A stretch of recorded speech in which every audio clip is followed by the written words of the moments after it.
অন্যদিকে বঙ্গোপসাগরে সৃষ্ট নিম্নচাপের প্রভাবে এখনও উত্তাল সাগর, সে বিষয়ে আমরা একটু বিস্তারিত জানবো।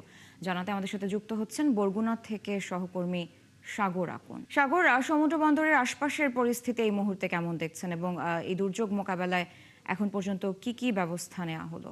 মেহজাবিন, আপনি যেমনটি বলছিলেন যে আসলে সাগরে যে সৃষ্ট নিম্নচাপ, এই নিম্নচাপের প্রভাবে আমরা দেখেছি যে সকাল থেকেই বরগুনাতে কিন্তু মাঝারি থেকে ভারী বৃষ্টিপাত সেটি কিন্তু হচ্ছে। আমরা পানি উন্নয়ন বোর্ডের যে তথ্য মতে আমরা দেখেছি যে 48 মিলিমিটার কিন্তু বৃষ্টিপাত বরগুনায় হয়েছে।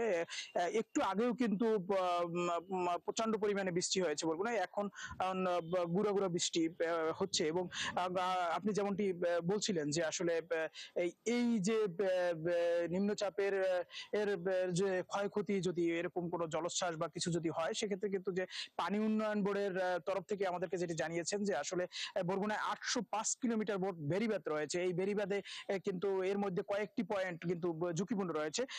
তার মধ্যে তালতলির নলবুনিয়া এবং তেঁতুলবাড়িয়া, জয়ালভাঙ্গা এবং বেতাগীর কালীবেড়ি এলাকা, এছাড়াও কিন্তু সদরের যে আয়লা পাতাকাটা ইউনিয়নের বেশ কিছু জায়গা রয়েছে।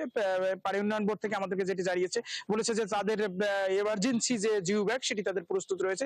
কোনো কারণে যদি স্বাভাবিক জোয়ারের চাইতে পানি বেশি হয়, সেক্ষেত্রে তারা সে ধরনের ব্যবস্থা নিতে পারবে।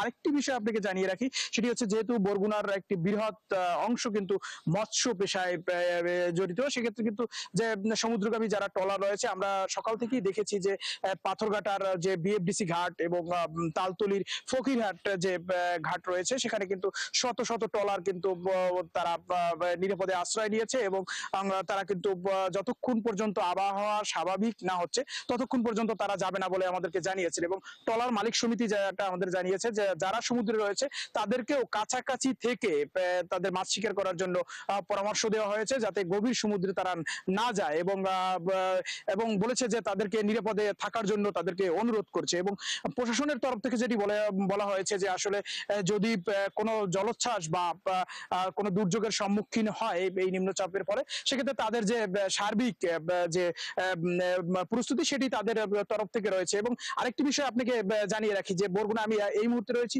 নদী বন্দর এলাকায়। এখানে কিন্তু গত দুদিন ধরে কিন্তু যে ঢাকাগামী যে লঞ্চ সেটি কিন্তু বন্ধ রয়েছে এবং যেহেতু 3 নম্বর সতর্ক সংকেত দেখিয়ে যেতে বলা হয়েছে, সেক্ষেত্রে আমরা নদী বন্দরের কর্তৃপক্ষের সাথে কথা বলেছি। তারা বলেছে যতক্ষণ পর্যন্ত আবহাওয়া স্বাভাবিক না হবে এবং যে সতর্ক সংকেত নামানো না হবে, ততক্ষণ পর্যন্ত যে লঞ্চ চলাচল সেটি কিন্তু বন্ধ থাকবে। তো আমার কাছে এই ছিল সবশেষ। মেহজাবিন। সাগর, ধন্যবাদ যুক্ত হওয়ার জন্য। দর্শক, বরগুনা থেকে যুক্ত ছিলেন সহকর্মী সাগর আকন।